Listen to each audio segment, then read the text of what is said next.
Shalom, shalom, mes bien-aimés. Soyez bénis dans le nom puissant de notre Seigneur et Sauveur Jésus-Christ. Soyez bénis dans le nom puissant de notre Seigneur et Sauveur Jésus-Christ. Soyez bénis dans le nom puissant de notre Seigneur et Sauveur Jésus-Christ. Que la grâce du salut, la grâce des 9 fruits du Saint-Esprit, l'amour, la joie, la paix, la patience, la bonté, la bienveillance, la fidélité, la tempérance qui est la maîtrise de soi et la grâce de la sanctification complète intérieure et extérieure et de l'enlèvement de l'Église soit manifestée abondamment sur vous tous, mes bien-aimés, tous qui vont écouter cet enseignement et tous ceux qui sont répandus partout dans le monde entier, même ceux qui ne vont pas écouter, et sur moi-même, mes bien-aimés, dans le nom puissant de notre Seigneur et Sauveur Jésus-Christ. Mes bien-aimés, nous savons qu'en toute chose, avant de commencer, on doit toujours recommander, abandonner les moments de l'enseignement ou recommander notre enseignement entre les mains de notre Seigneur Jésus-Christ. Puisque la parole de Dieu nous dit que l'homme ne peut aboutir à rien sans le Saint-Esprit. Et Jésus-Christ nous dit qu'on ne peut rien faire sans lui, mes bien-aimés. Nous ne pouvons rien faire sans lui, mes bien-aimés. Nous savons que la prière est l'une des armes ou l'un des éléments qui nous permet d'être attachés au sceptre, qui nous permet d'être attachés à Jésus-Christ. Voilà pourquoi je vais d'abord faire cette prière et puis montrer aussi la grandeur, la souveraineté, l'hymne de la grandeur à notre Seigneur Jésus-Christ. Mais après la prière, c'est l'hymne de la grandeur à notre Seigneur, de notre Sauveur Jésus-Christ, à l'honneur de notre Seigneur et Sauveur Jésus-Christ.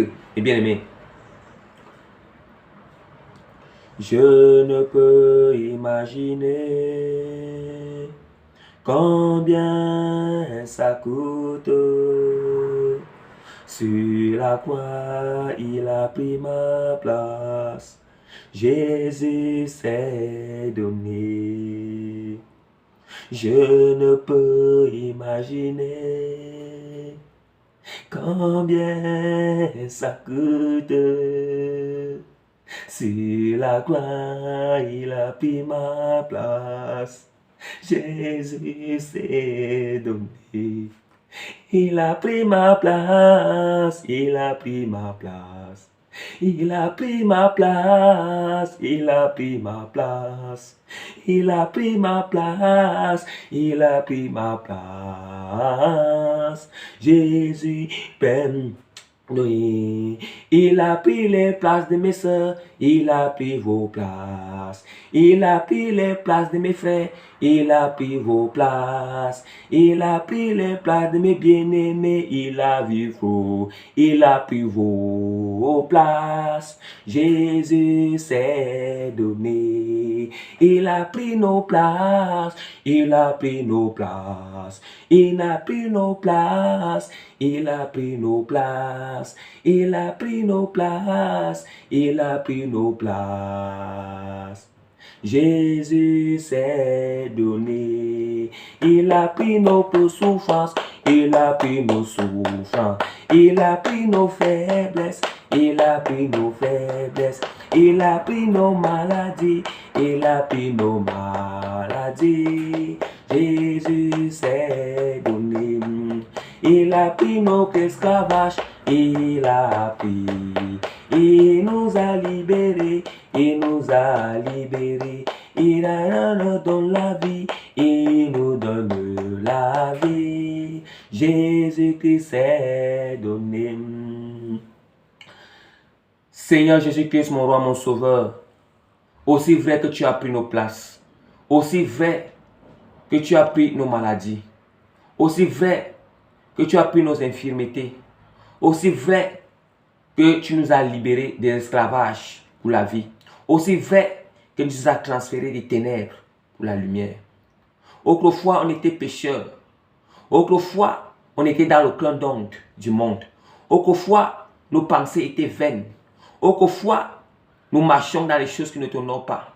Autrefois, nous t'avons offensé. Oh Seigneur Jésus. Mais tu nous as accordé la grâce de nous transférer des ténèbres à la lumière. Tu nous as accordé la grâce de goûter à ta puissance, de goûter à la sainteté. Oh Seigneur, merci éternel mon Dieu Père Tout-Puissant, parce que tu m'as encore accordé la grâce Seigneur, de venir enseigner Seigneur, de partager cet enseignement Père. Éternel mon Dieu, merci Seigneur pour la protection que Seigneur tu apportes à tous les bien-aimés qui écoutent Seigneur ces enseignements et ceux qui sont partout dans le monde entier Père. Merci Père parce que tu es en train de sauver les âmes en masse partout dans le monde entier en ce moment. Tu es en train de répandre ton esprit de repentance partout dans le monde entier. C'est l'esprit de conversion en masse Seigneur, partout dans le monde Seigneur. Éternel mon Dieu, Père Tout-Puissant Seigneur, je te recommande, je t'abandonne ces moments d'enseignement, de prédication, Père, accompagné avec les révélations profondes des choses, Seigneur. Je t'en suis révélation sur ta parole, Père.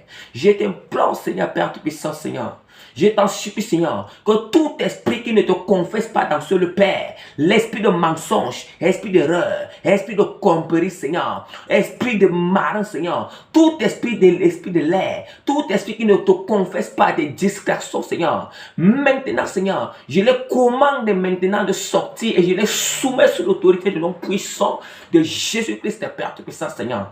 Éternel, mon Dieu, mon Père Tout-Puissant, je t'en supplie, Seigneur. Tu dis qu'on ne peut rien sans toi, Seigneur, Père. Je t'en supplie, Père, que la puissance de ton esprit me saisit maintenant, Père. Embrasse-moi par le feu de l'Esprit Saint, Seigneur. Le feu de l'enseignement, Seigneur. Le feu de la prédication prend tout temps comme Seigneur. Que le Saint-Esprit, Seigneur, prend tout temps comme moi, Seigneur. Que le Saint-Esprit, Seigneur, prend tout temps. Sokoria bakata sokoraba.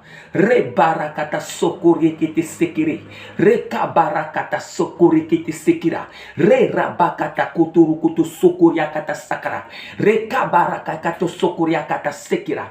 Rebakata sokori kiti rakara. Le robokutu sokoria kata kaba. Reyabakata sokoria bakata sekiriaba. Rebokutu sokoriaba. Rekarabakata sokoriaba. Rabakata sokoriaba. Rekorayabakata sokoriaba. Resakariabakata sokoriaba. Reyabakata sekiriabakata sokoriaba. Rekarayabakata sokoriabakata sekiriaba. Rebarakata sokoriaba. Seigneur, je lève ton sang, mon Père. Sang est ton sang, mon Père. Sang est le sang de notre Seigneur.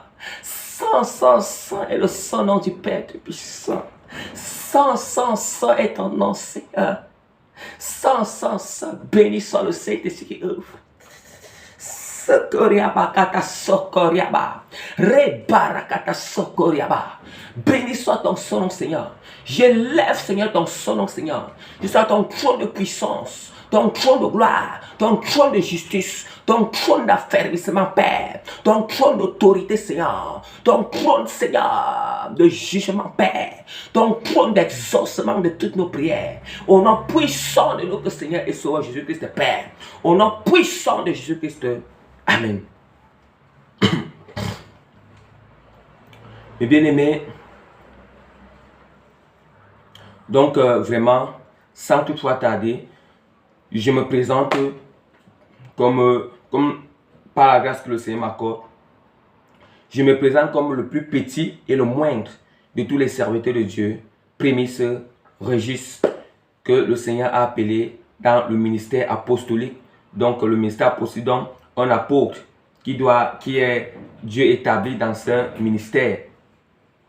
Et bien aimé, je bénis le Saint-Nom du Seigneur et pour la grâce qu'il m'accorde encore aujourd'hui de venir vous partager cet enseignement, mes bien-aimés.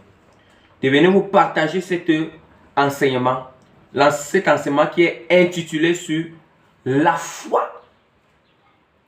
La foi authentique et miraculeuse. La foi authentique et miraculeuse dépend de notre obéissance ou soumission à Dieu. Le thème est intitulé « La foi authentique et miraculeuse dépend de notre obéissance ou soumission à Dieu. » Mes bien-aimés, ou soumission à Dieu, mes bien-aimés. Mes bien-aimés, quand on entend toujours parler que la foi est vaste, dans le domaine de la foi est vaste, mes bien-aimés. La foi n'est pas seulement comme on entend que la foi. Comme on entend que la foi. Et voilà pourquoi Dieu m'a fait grâce. Le Seigneur m'a fait grâce de me donner l'enseignement profond à ce qui concerne la foi. La foi et tout ce qui enveloppe la foi. Tout ce qui ressort dans la foi, mes bien-aimés. Et nous allons constater que le thème-ci, ça va nous prendre deux parties. Parce que je ferai la première partie aujourd'hui. Et maintenant, prochainement, je vais continuer avec la deuxième partie. Puisque si j'enseigne tout ce thème-ci une fois, vraiment, ça va prendre beaucoup de temps. Ça va prendre beaucoup de temps. Et vous savez aussi que je vais aussi penser à nos bien-aimés qui sont en Afrique parce qu'ils n'ont pas aussi assez de connexion. Nous qui sommes en Occident là, vraiment, nous savons que la connexion est là en grande, quantité. Ça veut dire que c'est là, la connexion est là permanemment, c'est là en permanence. Mais on doit aussi penser aussi aux autres. Donc, en toutes choses, on doit toujours utiliser la sagesse du Seigneur. En toutes choses, on ne doit pas être égoïste. Nous ne devons pas être égoïstes, mais on doit aussi souvent penser aussi à nos bien-aimés. Et voilà pourquoi je fais toujours tout et pour tout que si l'enseignement dure, ça peut durer 1h30. Oui, si ça dure beaucoup, c'est 1h30. Parce que c'est un peu plus fait que ça arrive dans les 2 heures quelque chose. Parce que aussi, pour les faciliter, voilà pourquoi cet enseignement va se passer en 2 parties. Donc la première partie aujourd'hui et la deuxième partie, ça sera prochainement, mes bien-aimés. Donc, bien aimé, déjà, je vais déjà vous annoncer le sommet, le grand sommet de notre thème. Le grand sommet de notre thème, ça veut dire qu'en grand tas, le grand sommet de notre thème, la foi authentique et miraculeuse dépend de notre obéissance ou soumission à Dieu. Bien aimé, je vais vous annoncer directement le sommet de notre thème. Donc, le sommet de notre thème est porté sur le grand art. Le grand art est porté sur qu'est-ce que la foi, mes bien-aimés. Qu'est-ce que la foi? Maintenant, le grand B est porté. Maintenant, le grand B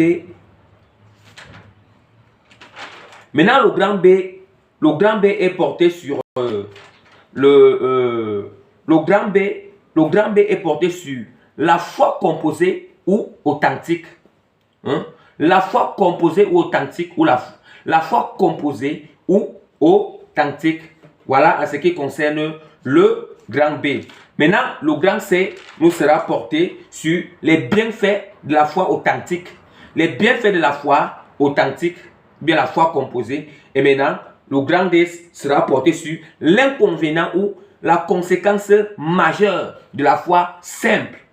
La conséquence majeure de la foi simple, mes bien-aimés. Donc, aujourd'hui, nous allons seulement parler. Aujourd'hui, nous allons enseigner sur la première partie. Dans la première partie, nous allons seulement enseigner qu'est-ce que la foi et la foi simple, mes bien-aimés.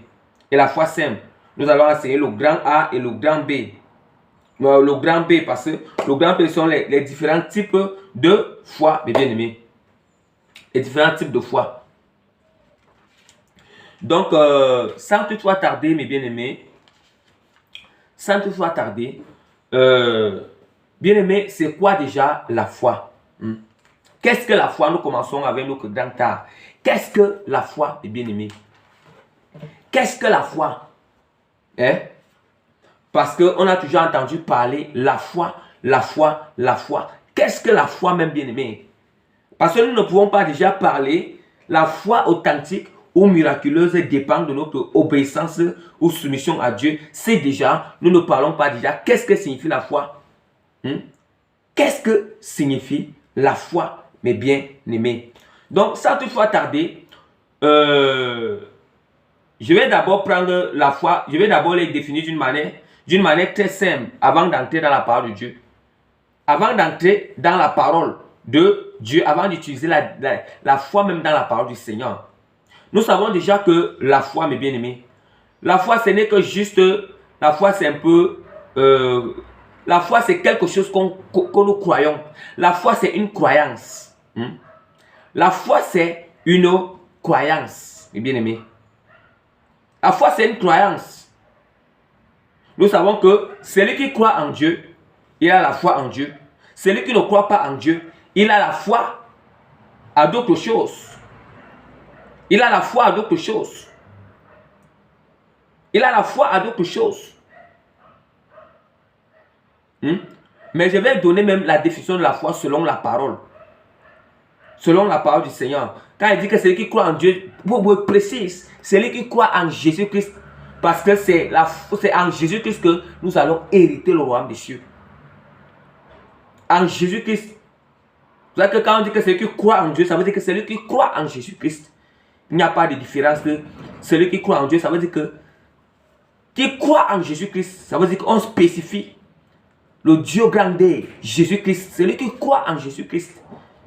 Et celui qui ne croit pas en Jésus-Christ, c'est autre chose.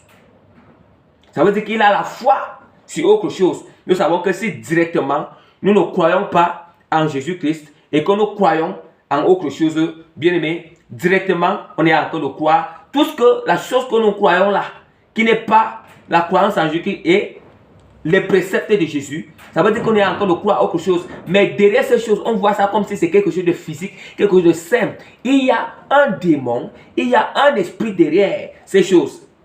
Ça veut dire qu'on est en train de croire, on est en train de faire un culte aux démons, on est en train de faire un culte aux esprits impurs, par ignorance. Tu peux te dire comment? Tu peux te dire que, le stylo bleu c'est là. Tu peux te dire que, je refuse. Moi, je ne crois pas au stylo rouge, mais je crois au stylo bleu. Je ne crois pas. Donc, le stylo rouge, c'est un peu comme l'atmosphère du Saint-Esprit, l'atmosphère de Dieu. Ça veut dire que si je crois au stylo rouge, je suis en train de croire en Jésus-Christ. Bon, celui qui refuse de croire au stylo rouge, ça veut dire que, bon, sous prétexte que lui, il croit au stylo bleu. Le stylo bleu, c'est quoi? C'est quelque chose de physique. Ça veut dire que c'est un suspect comme un système. Le système de ce monde. Le système de ce monde que la personne est en train de croire. Lui, il a mis sa foi sur le système. C'est une chose du monde. Comment un peu le monde fonctionne. Toutes ces choses-là, le physique, c'est ça que lui, le physique l'intéresse. Et maintenant, dans le système du physique, il croit les choses qui sont là à l'intérieur. Lui ne croit pas à l'invisible. Il ne croit pas à Dieu. Oh, le stylo, si c'est l'invisible, c'est Jésus. Le stylo, si représente l'atmosphère, tu sais, c'est l'invisible. Mais lui, il préfère croire à ce qu'il voit, qui est le stylo bleu. Par contre, ce qu'il voit, si il y a quelque chose qui est derrière ce stylo bleu, parce que le diable est rusé, il se cache derrière ce stylo bleu. Mais la personne, par ignorance, lui ne connaît pas qu'il y a l'ennemi, il y a un démon qui est caché derrière ce stylo bleu. Mais il est en train de croire au système du monde qui est le stylo bleu. Ça veut dire que la réalité qui est physique, que nous voyons avec les yeux, c'est sur ça que certaines personnes préfèrent mettre leur foi, leur croyance. Bien aimé, nous allons ouvrir la parole du Seigneur dans Hébreux chapitre 11, verset 1 à 3. Nous sommes toujours sur qu'est-ce que la foi. Nous sommes en train de donner qu'est-ce que signifie la foi, mes bien-aimés. Qu'est-ce que signifie la foi?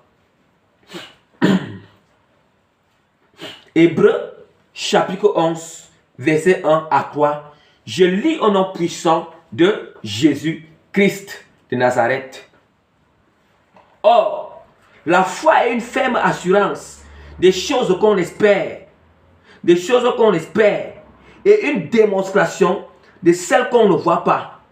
Pour l'avoir possédée, les anciens ont obtenu un témoignage favorable. C'est par la foi que nous reconnaissons que l'univers a été formé par la parole de Dieu en sorte que ce qu'on voit n'a pas été fait des choses visibles, mes bien-aimés. Maintenant, je vais passer la deuxième fois pour vous prêcher les profondeurs. Les profondeurs, qu'est-ce que signifie la foi, mes bien-aimés? Non pas par ma force, non pas mais par la force du Saint-Esprit, par la grâce du Saint-Esprit, par la puissance du Saint-Esprit, mes bien-aimés. Par la puissance du Saint-Esprit. Aïe. Les sokoriaba kata sekeriaba. Bien aimé. Papa Dieu nous dit que, oh, la foi est une ferme assurance des choses. Et une ferme assurance des choses qu'on espère. La foi est une ferme assurance des choses qu'on espère. Bien aimé, des choses qu'on espère. Tu espères en quoi? Ça veut dire qu'une ferme assurance. Nous savons ce qui veut dire qu'être ferme. Avoir une ferme assurance, bien aimé. Nous-mêmes, nous connaissons. Disons par exemple ici en Occident. En Occident, pour les gens qui ont les voitures. Pour les gens qui ont les voitures. Et bien aimé. Premièrement déjà, moi, je n'ai pas de voiture et je ne connais pas conduire. Je ne connais même pas d'abord conduire la voiture. Voilà pourquoi je spécifie que pour les gens qui se reconnaissent qu'ils ont des voitures. Vous savez que le système de l'Occident, que quand vous achetez une voiture, vous devez faire l'assurance. L'assurance, nous savons que l'assurance, avec cette assurance, c'est ça qui permet que au cas où il y a accident, l'assurance doit te venir en aide. L'assurance te vient en aide. Ça veut dire que du fait que tu as ce papier, ça veut dire que tu as ce papier, c'est ce papier qui atteste. Ça veut dire que c'est le papier d'assurance. Ça veut dire que c'est le papier d'assurance qui permet de telle sorte que, qui garantit en cas d'accident. C'est la même chose que la foi, c'est une ferme assurance. Bien aimé. Comment tu peux, quand on a la foi est comme le papier d'assurance. Le papier d'assurance, ceux qui ont des voitures. La foi est comme, et maintenant ceux qui n'ont pas de voiture, ceux qui ne connaissent pas, comme j'ai expliqué là, la foi représente ce papier d'assurance. Ça veut dire que tu sais que coûte que coûte déjà, voici déjà ce que cette assurance est en train, cette assurance me garantit. La foi nous garantit. La foi nous garantit que ce que je demande, la chose que j'espère, je l'ai déjà eu. Voilà pourquoi on dit que la foi c'est une ferme assurance des choses qu'on espère. Des choses qu'on espère. Des choses qu'on espère. La même chose, quand tu as cette assurance-là, tu espères en toi, tu as une espérance en toi que, au cas où ça tombe mal, ça tombe mauvais, cette assurance, ça tombe mauvais, l'assurance-là, ça va faire que, à cause de cette assurance, au cas où ça tombe mauvais, à cause de cette assurance, tu vas obtenir quelque chose en faveur. En faveur. Eh mes bien-aimés, la foi, on dit qu'une ferme assurance des choses qu'on espère. Ça veut dire que quand tu demandes quelque chose au Seigneur, quand tu demandes quelque chose au Seigneur, tu dois espérer, tu dois avoir une ferme assurance. Une ferme assurance sur ce que tu espères. Des choses qu'on espère. Or, on espère des choses qu'on demande au Seigneur. Des choses qu'on demande au Seigneur. On espère recevoir quelque chose qui vient du Seigneur. Nous espérons recevoir quelque chose qui vient du Seigneur qu'on lui a demandé. Mes bien-aimés, qu'on lui a demandé, que nous avons demandé au Seigneur. Nous sommes d'accord. Nous sommes d'accord. Et la parole de Dieu nous dit que, et nous savons que la foi n'est jamais ce que nous voyons avec les yeux. Bien-aimé, qu'on ne vous trompe pas. La foi ne peut jamais être ce que tu vois avec les yeux. La foi n'est jamais ce que tu vois dans le physique. Non, non, non, non, non. C'est plus la foi. On dit que la foi, c'est une ferme assurance des choses qu'on espère. Et une démonstration, je relis, et une démonstration, c'est une ferme assurance des choses qu'on espère. Et une démonstration de celles qu'on ne voit pas. Une démonstration de celles qu'on ne voit pas. Ça veut dire que la foi est basée sur des choses. La foi est manifestée sur des choses qu'on ne voit pas. Des choses invisibles. Bien-aimé, celui qui dit que je vais croire quand je vais voir, Tu te séduis toi-même. Ta foi est vaine, bien-aimé. Celui qui dit que je vais croire, quand je vais voir, ta foi est vaine, mes bien-aimés. Ta foi est vaine. Comment tu peux demander quelque chose au Seigneur, mais tu dis que tu auras la foi quand cette chose-là, Dieu va accomplir? Ça veut dire que ta foi est vaine. On dit que la foi, c'est une démonstration des choses que nous ne voyons pas. Ça veut dire quoi? Tu dois démontrer déjà ce que tu ne vois pas. Ça veut dire que tu démontres déjà que tu démontres déjà que spirituellement tu l'as reçu. Tu commences à démontrer dans le physique. Qu'est-ce qu'il veut dire démontrer? Qu'est-ce qu'il veut dire démontrer? Je prends peut-être par exemple. Si le Seigneur, bien aimé, nous blaguons même. C'est ça maintenant que vous entendez alors que certaines prophéties ne s'accomplissent pas vite dans vos vies. Pourquoi? Parce que, premièrement, vous n'avez pas eu foi en cette prophétie. Et deuxièmement, vous n'avez pas démontré cette prophétie. Vous n'avez pas commencé à démontrer cette prophétie. C'est quoi cette démonstration? Ça veut dire que si le Seigneur dit, si le Seigneur dit que je vais t'utiliser partout dans le monde, tu vas aller de pays en pays. Bien aimé, là en ce moment, Dieu ne le réalise pas là. Mais il faut déjà avoir cette foi que Dieu va m'utiliser de pays en pays. Mais comment démontrer cela? Pour démontrer cela, bien aimé,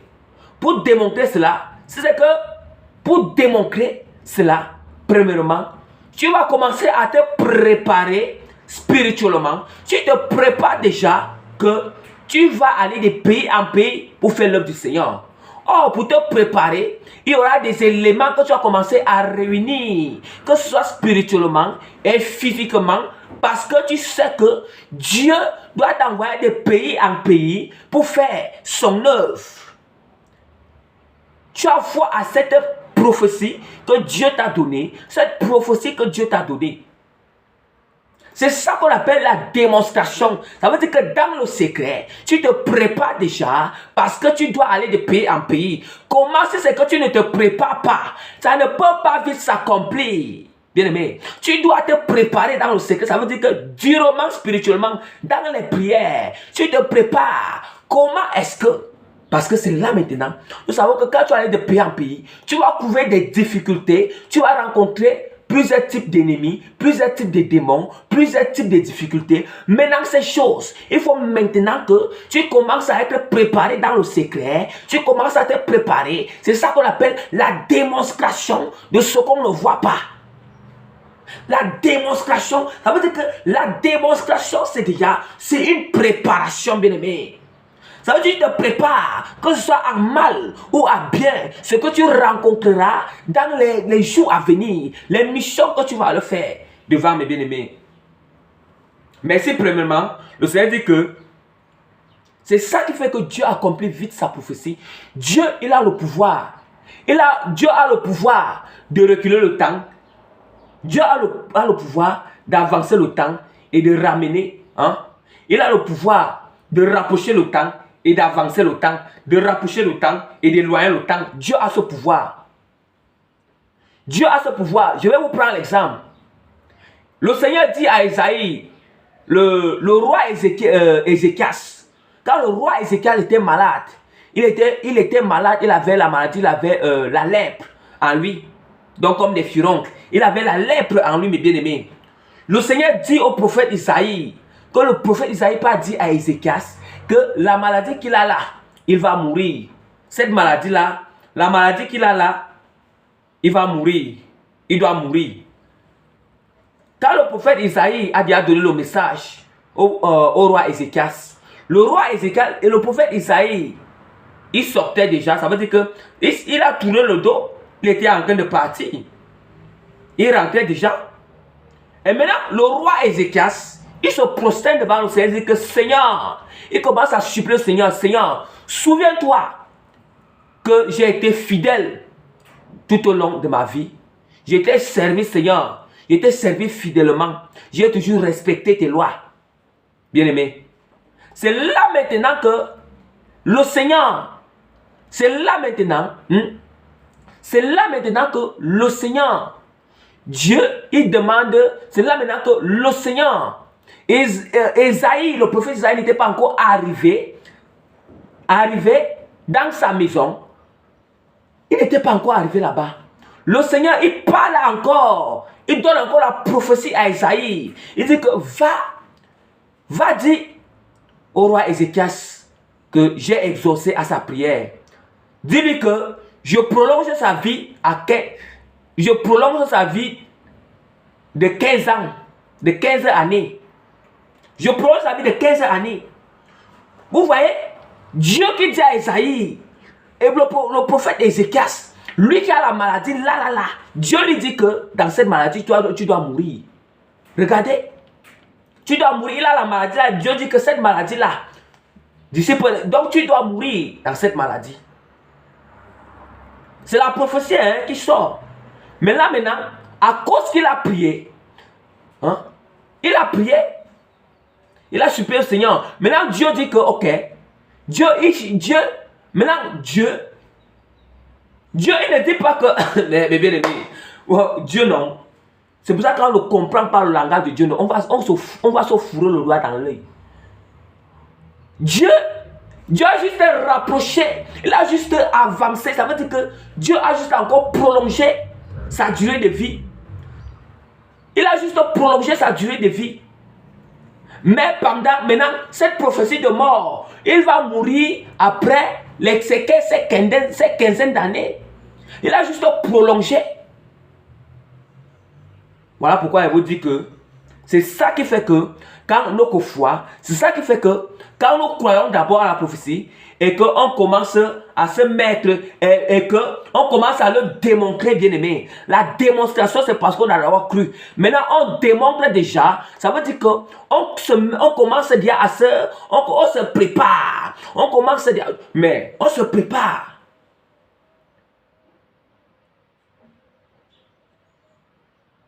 On se prépare. Je ne peux pas dire que le Seigneur, quelqu'un qui dit que le Seigneur, on se prépare. Maintenant, c'est ça qui fait que, au fur et à mesure que tu te prépares, tu t'adonnes. Dieu, il commence à, même s'il avait fixé qu'il rapproche, il commence à rapprocher le temps. Mais au fur et à mesure que tu refuses de démontrer, commencer à démontrer cela en te préparant, Dieu aussi, le temps est éloigné, bien aimé. Le temps est éloigné. C'est pour ça, d'où maintenant que moi je vous dis souvent que des gens qui vous donnent que des prophéties là, tu vas te marier, tu vas voyager, tu auras le passeport, tu auras des papiers, tu auras telle chose, tu auras des enfants, tu auras telle chose. Mais ils vous donnent des prophéties, mais ils ne vous enseignent pas comment est-ce que ces prophéties peuvent se réaliser vite. Il y a aussi comment pour que la prophétie se réalise, pour que Dieu l'accomplit. Dieu ne peut pas, tu ne peux pas. C'est pour ça que vous entendez que on vous a donné des prophéties il y a tant longtemps, ça n'arrive pas à s'accomplir. Pourquoi? Parce que vous ne démontrez pas. Vous n'êtes pas en train de démontrer cette prophétie. Vous ne le démontrez pas. Il y a une démonstration. Vous comprenez? Il y a une démonstration à l'intérieur. Nous savons que dans la démonstration, il faut se séparer du péché. Il faut quitter le monde. Il faut sortir du péché. Il faut sortir des abominations. Quand on parle de démonstration, il y a beaucoup de choses dans la démonstration. Parce que la démonstration, c'est d'être aligné avec le Seigneur. D'être aligné avec Dieu. Bien aimé, nous ne vont pas pour entrer là-bas aujourd'hui. Nous ne sommes pas aujourd'hui pour expliquer comment est-ce que la prophétie, ça doit s'accomplir. Peut-être si Dieu fait grâce, ça sera un autre jour. Mais c'est juste que je suis en train de parler de la foi. De ce que la parole disait ici. Parce que vous recevez toujours des prophéties. Toujours des prophéties. Mais pourquoi ça ne s'accomplit pas? Parce qu'il y a quelque chose. Il y a une démonstration qui doit se passer là au milieu. Vous entendez? Il y a une transition. Une transition qui doit se passer. Une transition au milieu. Voilà pourquoi parfois vous constatez que quand Dieu veut accomplir sa prophétie, si tu es rebelle, bien-aimé, il commence à te châtier. Il commence à mettre des circonstances devant toi. Il commence à mettre des choses qui vont bouleverser ta vie. Pour comprendre. Parce que toi-même, tu refuses de t'aligner vite. Donc, bien-aimé, je m'en vais maintenant. On dit que la parole de Dieu nous dit quoi? La parole du Seigneur nous dit que, je continue à lire dans verset 2. Il dit que la foi, c'est une ferme assurance des choses qu'on espère et une démonstration de celles qu'on ne voit pas. Voilà. Pour l'avoir possédé, pour l'avoir possédé, des anciens ont obtenu un témoignage favorable. C'est pas la foi que nous reconnaissons que l'univers a été formé par la parole de Dieu. Oui, c'est pas la foi que nous reconnaissons que l'univers a été créé par la parole de Dieu, en sorte qu'on ne voit, en sorte que ce qu'on voit n'a pas été fait des choses visibles. Nous-mêmes, nous connaissons que des choses que nous voyons, le monde physique que nous voyons, nous savons que ce monde physique n'a pas été créé par des choses visibles. Mais c'est ça que la philosophie veut nous enseigner, que le monde physique, la nature existe d'elle-même. Qu'il n'y a pas quelqu'un qui est l'auteur de cette création, l'auteur. Il n'y a pas un créateur. Il n'y a pas celui qui est à l'origine de cette création, de cette existence, de la nature, du monde physique. Mais la philosophie enseigne autrement. La philosophie, la science nous enseigne autrement. Les scientifiques, ils parlent autrement. Voilà pourquoi je vous avais parlé des fausses doctrines autrefois. Donc, des gens peut-être les nouveaux bien-aimés vraiment, qui sont en train d'écouter ces enseignements, vous pouvez cliquer, vous partez sur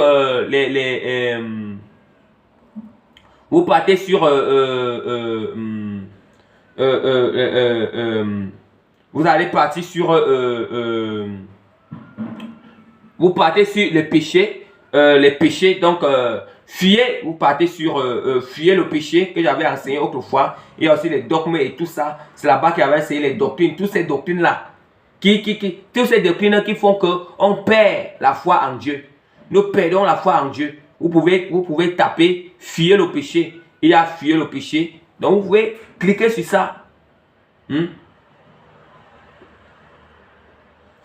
c'est pour ça que, bien aimé, nous savons que des choses, on dit que c'est pas la foi que nous savons que la parole de Dieu dit que c'est pas la foi que nous savons que le monde physique, ce qui est visible a été créé par l'invisible, par Dieu.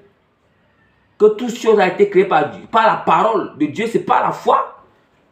C'est pas la foi que nous savons cela. C'est pas la foi que nous savons cela. Vous voyez que même le visible existe à cause de l'invisible, à cause du spirituel. Le visible existe à cause du spirituel, mes bien-aimés. À cause du spirituel. Ça veut dire que le visible, le physique, ça découle de l'invisible, ça découle du spirituel. Vous comprenez, mes bien-aimés? Nous comprenons? Nous allons ouvrir la parole du Seigneur dans 2 Corinthiens chapitre 5, versets 7 à 8.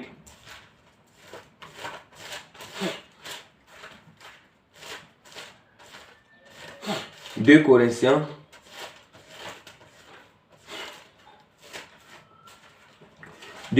chapitre 5, versets 7 à 8. Je lis au nom puissant de Jésus-Christ. Car nous ne marchons pas.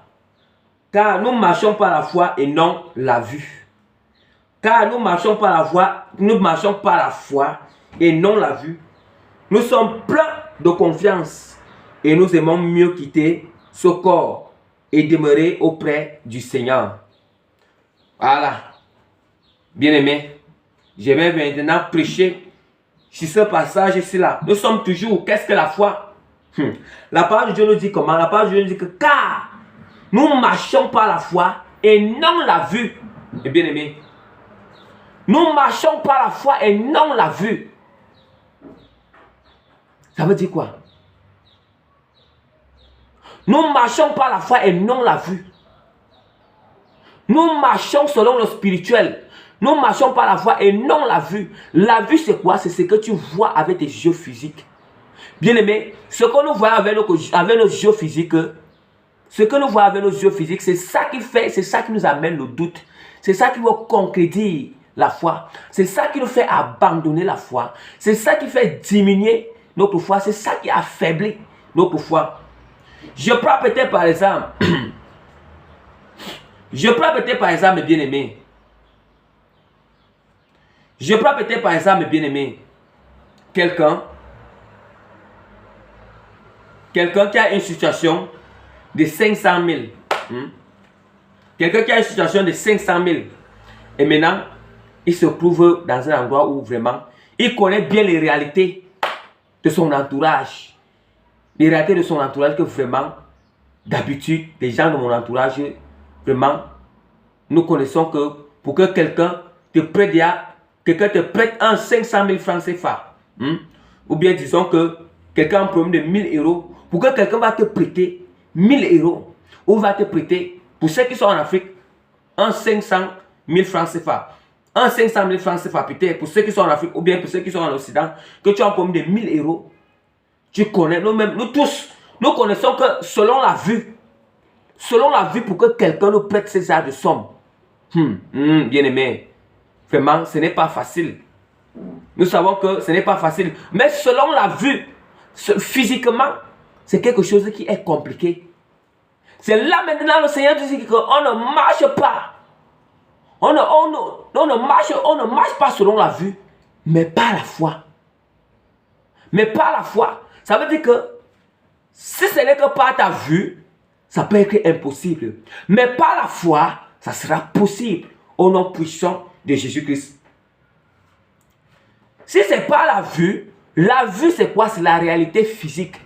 Ça sera impossible. Mais si c'est pas la foi qui est la réalité spirituelle, ça serait possible qu'on te prête ces 500 000 francs CFA, qu'on te prête ces 1000 euros, mes bien-aimés. Je vais encore prendre un exemple. Mes bien-aimés. Je vais prendre un autre exemple, mes bien-aimés. Je prends peut-être par exemple.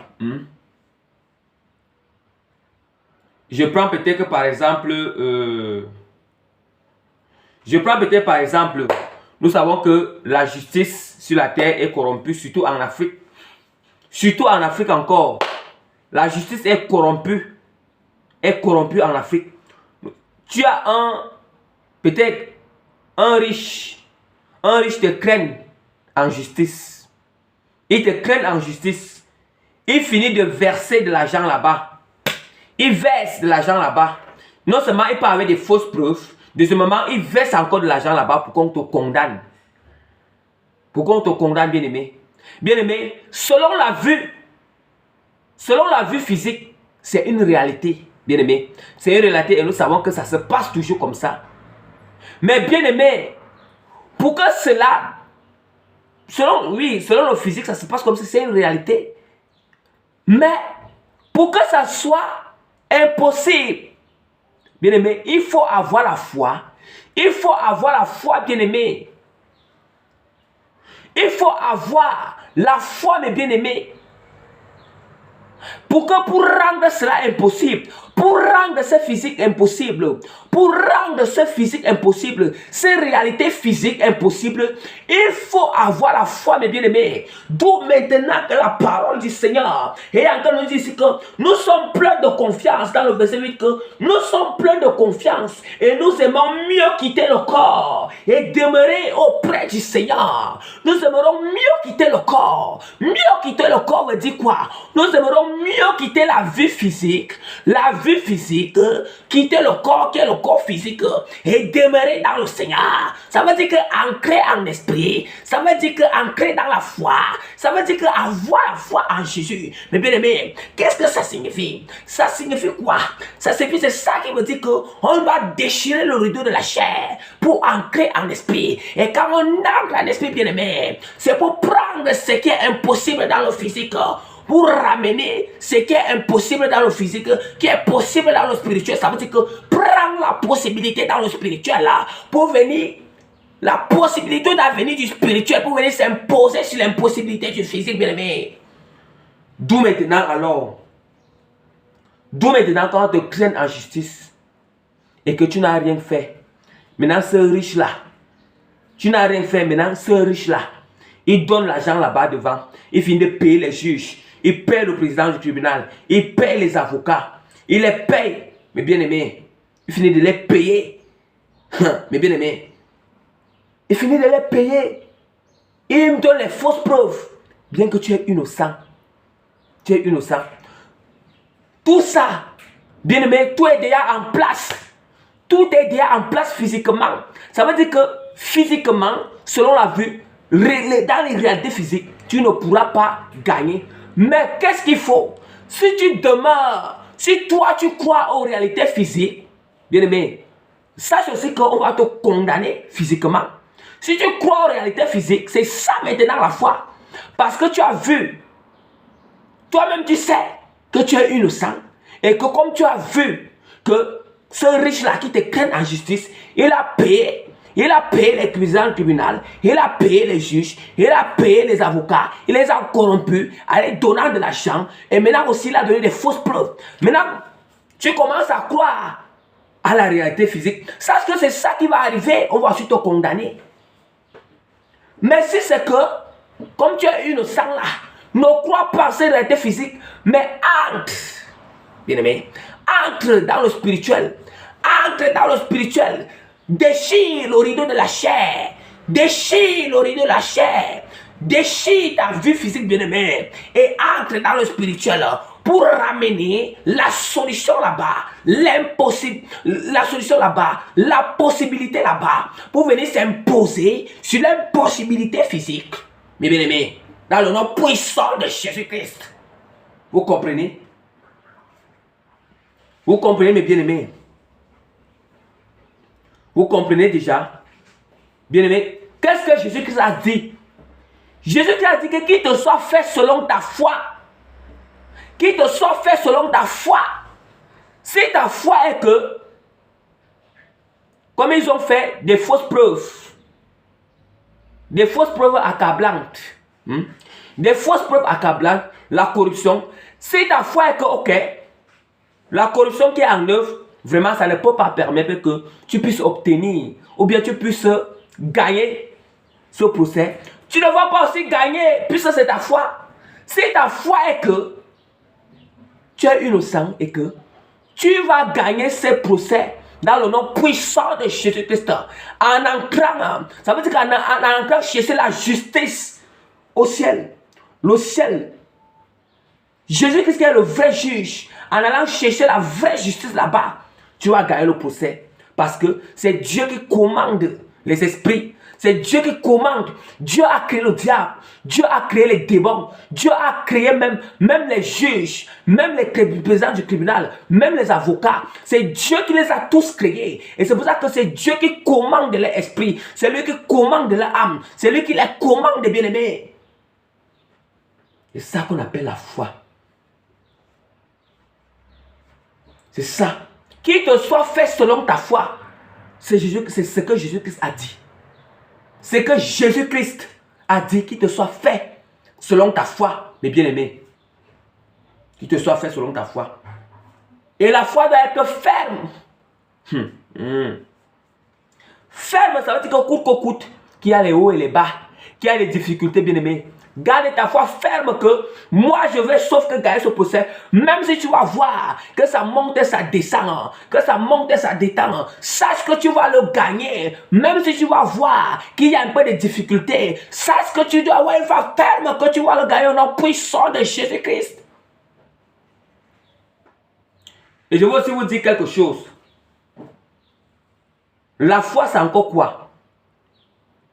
La foi, c'est encore quand, bien aimé, écoutez bien. Quand tu demandes quelque chose au Seigneur, je prends peut-être par exemple, tu auras besoin de, disons, nous sommes en quoi? Aujourd'hui là, nous sommes en juin. Je ne sais pas le quantième que nous avons aujourd'hui. Soit aujourd'hui nous avons le 14 ou le 15. Bon, je ne sais pas. Soit aujourd'hui nous avons le 14 ou le 15. Et disons que le 15 juillet, bien aimé, le 15 juillet, je prends peut-être par exemple, le 15 juillet, tu dois peut-être payer la maison. Ou bien le 15 juillet, tu dois peut-être rembourser l'argent. Tu dois rembourser l'argent d'autrui. Et que vraiment, tu es endetté. Tu dois rembourser l'argent d'autrui. Nous sommes peut-être que le 14, le 15 ou le 14 aujourd'hui, mais le 15 juillet, soit tu dois payer la maison, tu dois rembourser l'argent d'autrui. Je prends les exemples. Qu'est-ce qui va se passer? Tu as la foi en Jésus. Ça veut dire quoi? Dieu va t'éprouver, il va éprouver ta foi. Comment est-ce qu'il va éprouver cette foi? Il va l'éprouver que, ça veut dire que, bien aimé, regardez, ça veut dire que, aujourd'hui, disons c'est le 15 ou le 14, je ne sais pas. Maintenant, le 15 va passer, le 15 juin va passer, le 16 juin va passer, le 17 juin va passer, le 20, le 19 va passer, le 18 juin va passer, le 19 juin va passer, le 20, jusqu'à ce que le 30 juin va passer. Tu ne vas pas obtenir. Ça veut dire qu'au fur et à mesure que les jours passent, maintiens ta foi ferme. Ce n'est pas parce que nous sommes déjà au 30 juin, tu vas dire, hey, le 15 juillet s'approche déjà. Mais ce n'est pas toujours. Mais tu as déjà prié le Seigneur. Gardez ta foi ferme. Le 30 est déjà là. Mais le premier est déjà là. Il n'y a pas toujours. Le 2 est déjà venu. Tu n'as pas toujours obtenu l'argent là. Pour rembourser le premier, tu vas payer la maison. Mais le 3 est déjà là. Pas toujours. Le 4 est déjà là. Tu n'as pas toujours eu. Le 5, le 6, le 7, le 8, le 9, le 10, le 11, le 12 arrive encore. Tu n'as pas toujours eu. Bien aimé. C'est là alors que la foi de certaines personnes, c'est là certaines personnes alors. C'est là où certaines personnes, ils se détournent alors. C'est là où l'apostasie lente va s'installer en lui. Parce qu'il a déjà vu que, depuis que j'ai prié la fête, depuis le 15 juin, que le Seigneur m'exauce. Nous sommes arrivés depuis le 14 juin, que le Seigneur m'exauce, que c'est le 15 juin, le 15 juillet que je dois payer la maison ou bien rembourser l'argent. Et si je ne le fais pas, soit je vais sortir de la maison, soit je vais sortir de la maison, soit si je ne rembourse pas l'argent de lui, on va me mettre en prison. Bien aimé.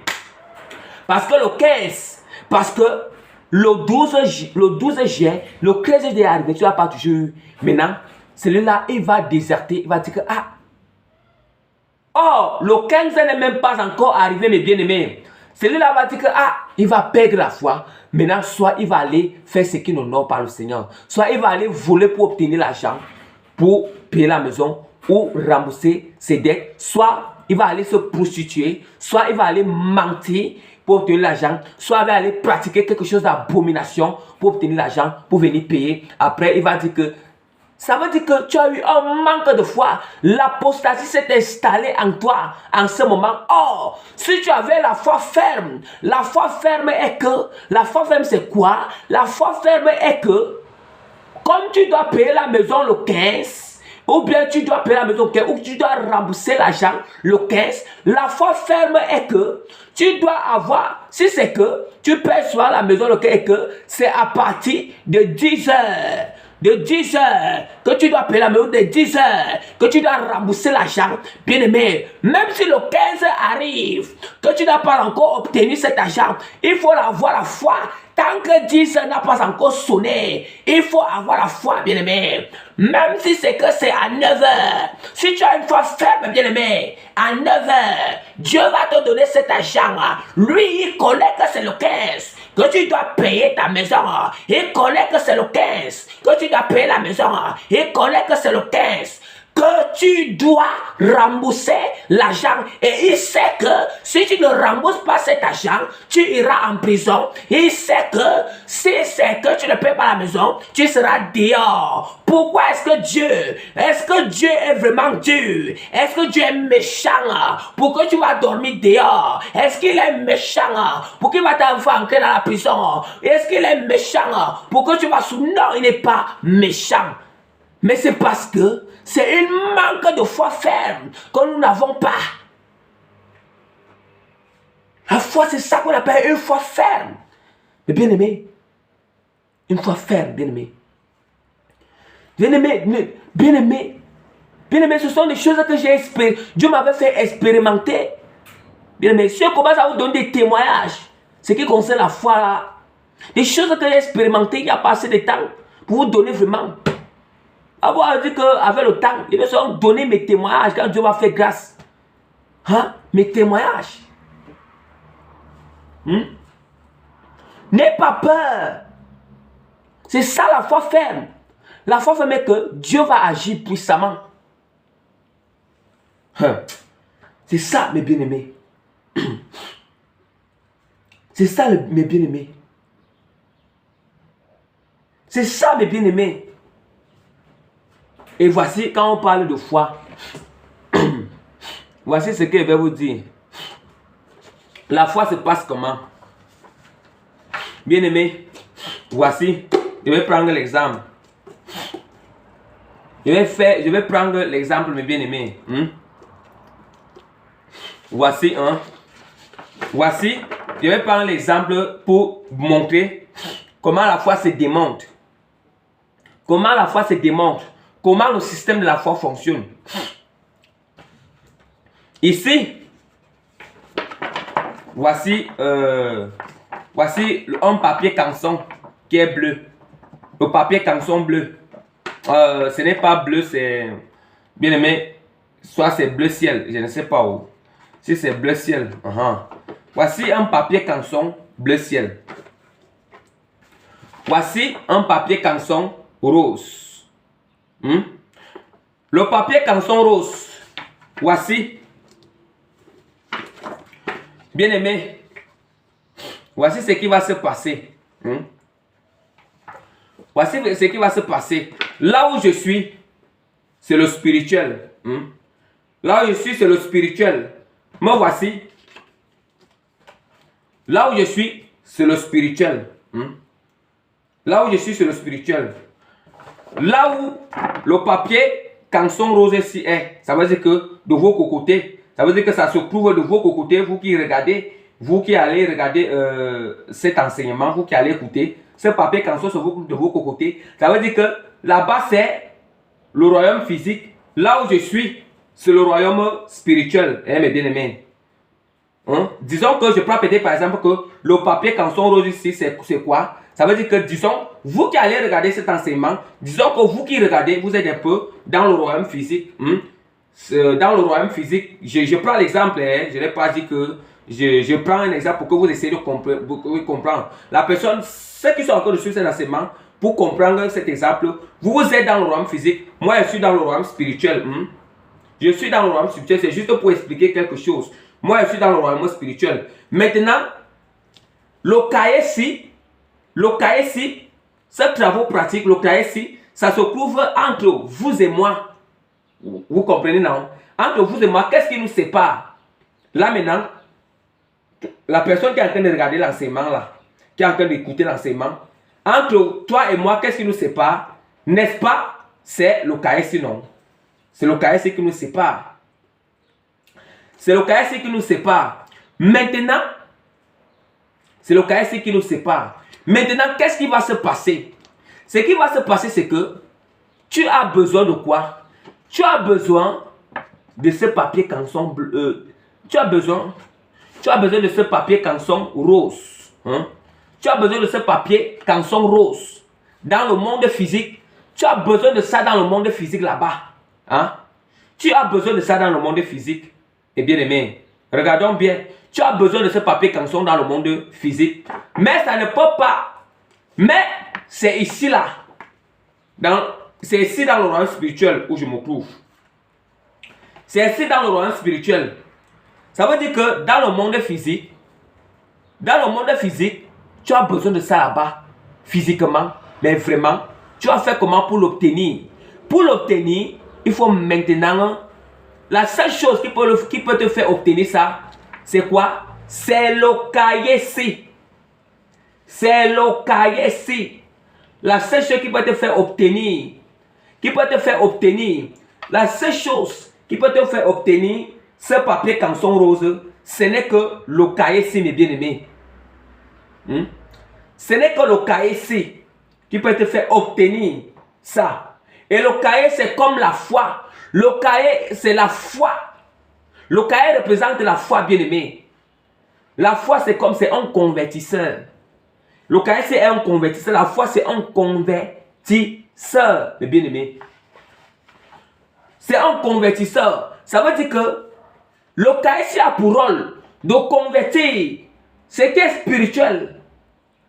Ce qui est spirituel, pour se représenter physiquement, il convertit les choses spirituelles en choses physiques. Qu'est-ce qui va se passer? Comment est-ce que la foi convertit? Comment est-ce que ce cahier va convertir? Vous avez à demander.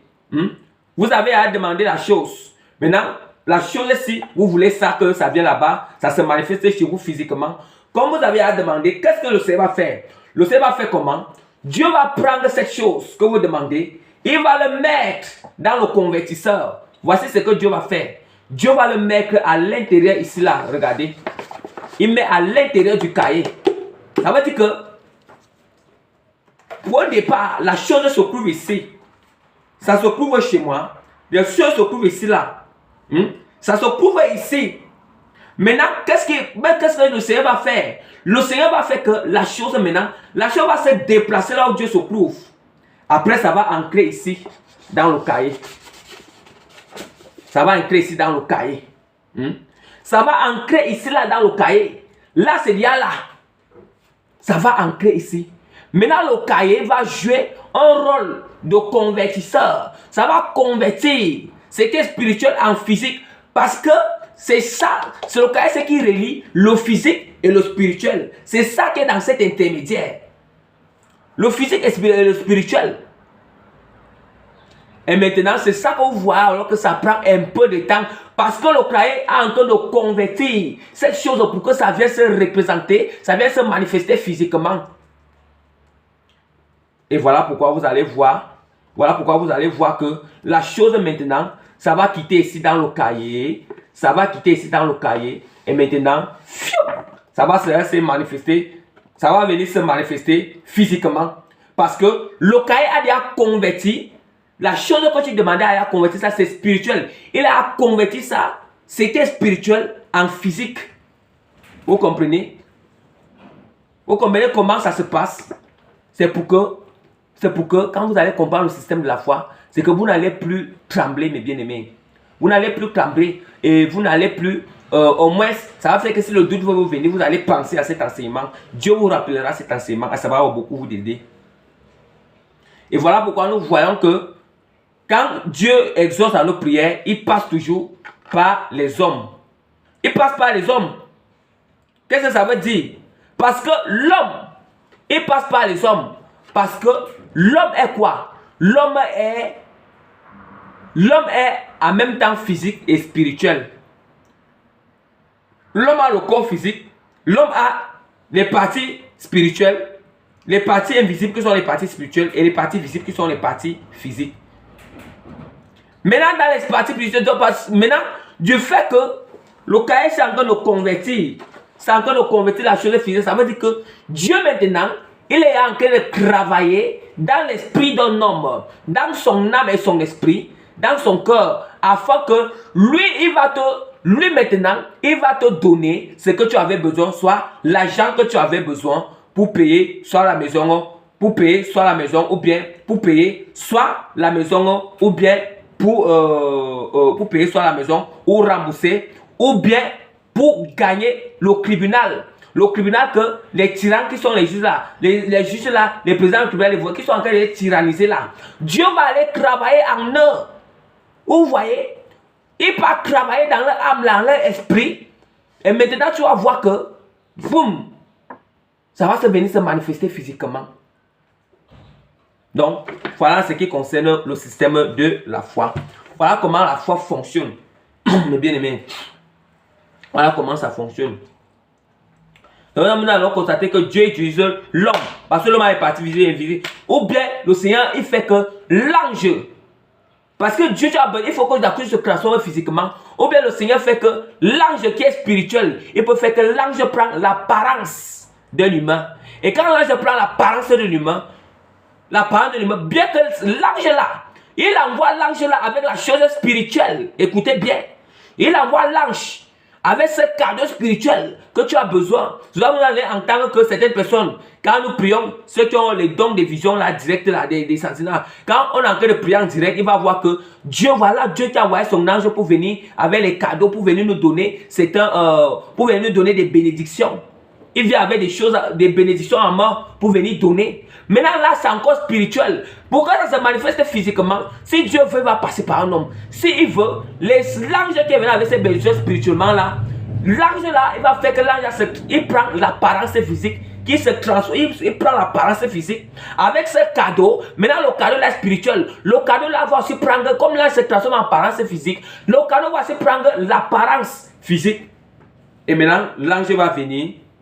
Quelqu'un, tu vas voir comme ça, comme je te disais, qu'il faut avoir maintenu la foi, même si c'est le 15 jours que tu dois payer, et que tu as commencé à demander au Seigneur, le 15 jours que tu as commencé à demander au Seigneur la prière, l'argent pour payer la maison, et que peut-être c'est le 15 juillet que tu dois payer la maison. Bien aimé, si le 15 juillet arrive, si ça disait que tu dois payer, et la foi, même s'il faut que c'est à 9 h, Dieu va susciter quelqu'un. Dieu va le susciter. Soit une personne, soit il va susciter un homme qui va t'aider, soit c'est qu'il va envoyer son ange. L'ange va prendre l'apparence d'un homme. L'ange va prendre l'apparence d'un homme. Il connaît, il vient, il se dirige là où tu es, il connaît. Quand il va venir, lui, il ne va pas te dire qu'il est un ange. Il ne va pas te dire qu'il est un ange. Mais il ne va pas te dire qu'il est un ange. Il va seulement dire que, mais il ne va pas te dire qu'il est un ange. Lui, il va seulement s'exprimer aussi comme un homme simple. Comme un homme simple, mais il aura une bonté en lui. Il sera doux, il sera simple. Ou bien, qu'est-ce que Dieu peut faire? Quand Dieu passe aussi par un homme, Dieu peut parler à quelqu'un en train de dormir dans ce sol. Dieu lui parle. C'est pour ça que je vous dis que, c'est ça qu'on appelle le convertisseur. Quand la chose est déjà ancrée ici, c'est le convertisseur. Ici, là, c'est le convertisseur. C'est dans ce système ici que Dieu peut parler dans l'esprit d'un homme en dormant dans le sommeil que j'ai telle personne dans tel endroit. Va lui donner telle somme. Va faire comme ça. Vous voyez? Voilà ce que je voulais vous expliquer, le système de la foi. Ou bien la même chose, les juges qui vous tyrannisent. Rien ne dépasse le Seigneur. Quand vous gardez une foi ferme, que Dieu il parle. Il parle dans leur esprit que ce que tu fais là, on ne touche pas à mon enfant. Le juge va trembler. Le président, il va trembler. Même l'agent de corruption qu'il a pris, il va rabousser sa vie à ces riches qui vont être tyrannisés, qui te craignent en justice. Vous comprenez? C'est ça qu'on appelle une foi ferme. Une foi ferme. Bien aimé, nous allons parler des types de foi. Le grand B, nous allons parler les différents types de foi. Les différents types de foi, petit A, la foi simple. Nous avons deux types de foi, mes bien-aimés.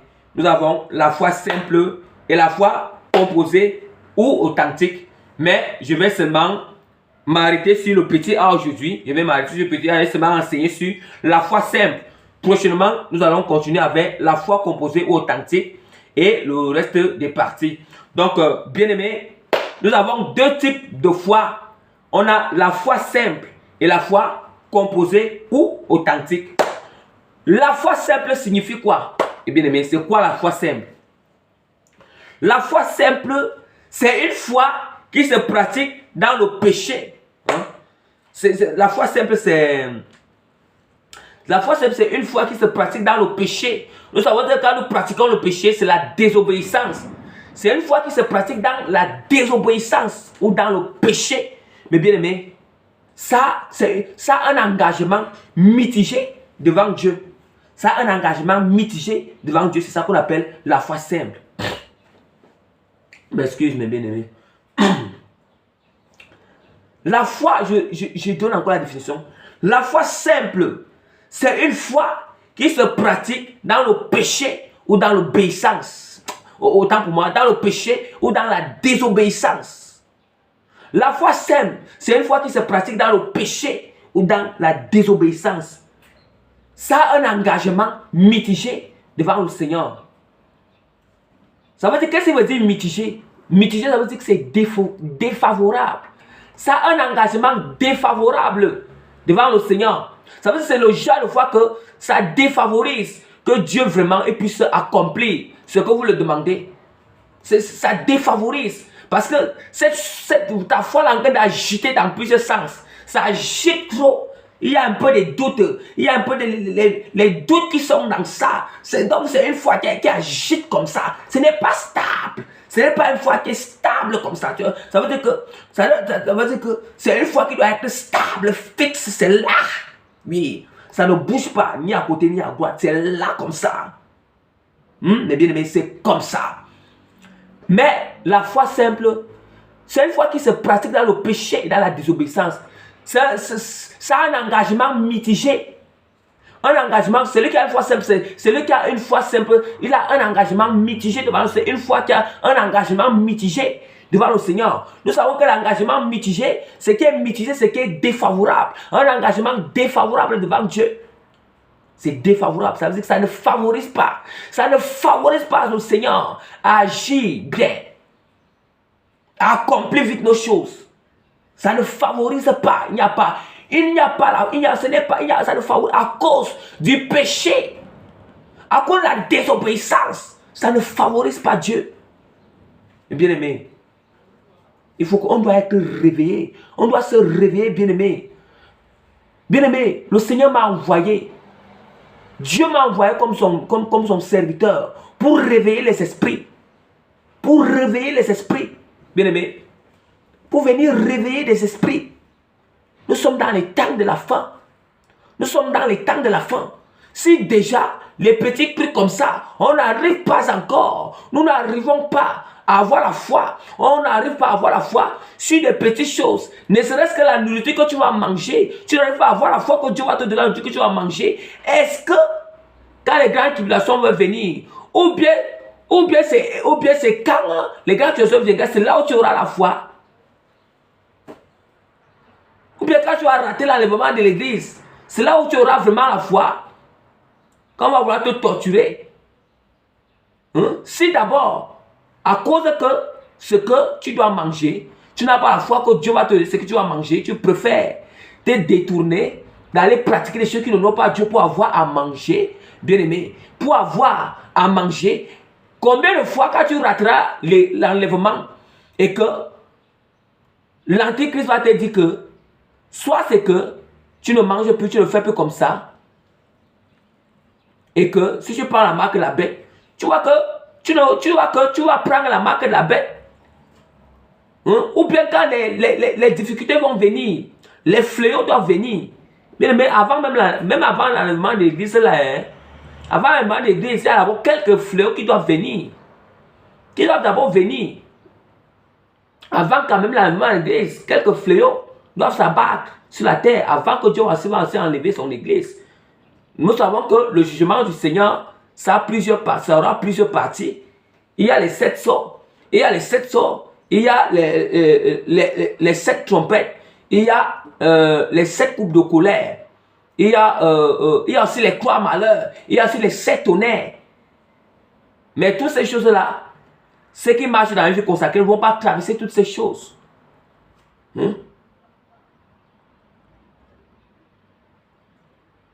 C'est ça. C'est ça qu'on appelle une foi simple. Eh bien, bien-aimés. Et nous savons que, regardez, nous allons ouvrir la parole du Seigneur dans Jacques chapitre 2, verset 19 à 26. Jacques chapitre 2, verset 19 à 26. Jacques chapitre 2. Jacques chapitre 2, verset 19 à 26. Je lis au nom puissant de Jésus-Christ. Je lis au nom puissant de Jésus-Christ. Mais quelqu'un dira, toi, tu as la foi, et moi j'ai les œuvres. Montre-moi. Je ne suis même pas là-bas. Jacques chapitre 2, verset 19 à 26. Tu crois qu'il y a un seul Dieu. Tu fais bien. Les démons le croient aussi, et ils crament.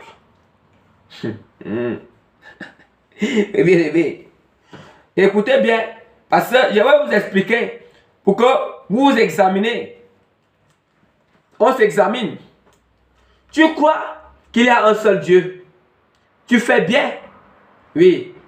Les démons le croient aussi. Ils crament. Bien aimé. Oui. Croire qu'il y a un seul Dieu. À part Dieu nous dit que cela est bien. Croire en Jésus-Christ comme Seigneur et Sauveur, cela c'est une bonne chose. La parole dit que cela est bien. La même parole nous dit encore que tu fais bien. Les démons le croient aussi et ils crament. Les démons le croient aussi que Jésus-Christ est Seigneur. Jésus-Christ est le Saint des Saints. N'oublions pas que les démons disaient que les démons ils reconnaissaient toujours Jésus. Ils appelaient toujours que qu'y a-t-il entre toi et nous? Tu es venu pour nous perdre avant le temps. Hein? Tu es venu nous perdre avant le temps. Là, ils appelaient même le sang. Les démons l'appellent que tu es le sang du ciel. Vous voyez qu'eux-mêmes ils croient et ils tremblaient. Vous voyez que les démons croient en Jésus-Christ. Qu'est-ce qui différencie? Aïe. Et bien aimé, nous blaguons. Qu'est-ce qui différencie les bien-aimés? Nous voyons que la parole de Dieu dit que les démons croient que Jésus-Christ est Seigneur. Les démons croient en Jésus-Christ. Les démons croient que Jésus-Christ est Seigneur. Et ils crament. Nous aussi les chrétiens, on croit qu'il est Seigneur. Mais qu'est-ce qui doit différencier? Il ne suffit pas seulement de s'arrêter là à croire. Qu'est-ce qui doit différencier mes bien-aimés?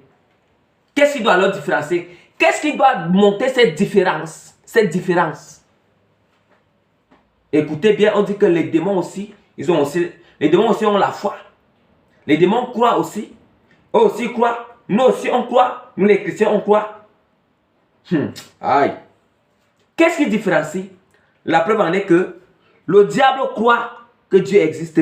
Il peut bien. Voilà pourquoi nous constatons que le diable croit, mais il n'obéit pas. Il ne pratique jamais. Et voilà pourquoi nous constatons que Jésus-Christ a dit que, il a dit aux Israélites que,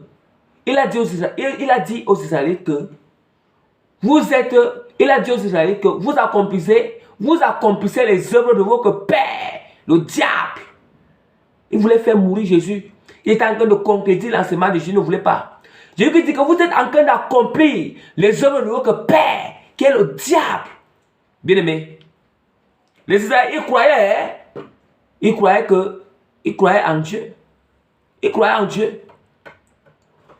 Vous voyez, regardez, ils étaient en train d'accomplir les œuvres du Père. Le Père, Dieu qui dit, vous êtes en train d'accomplir les œuvres de votre Père, qui est le diable.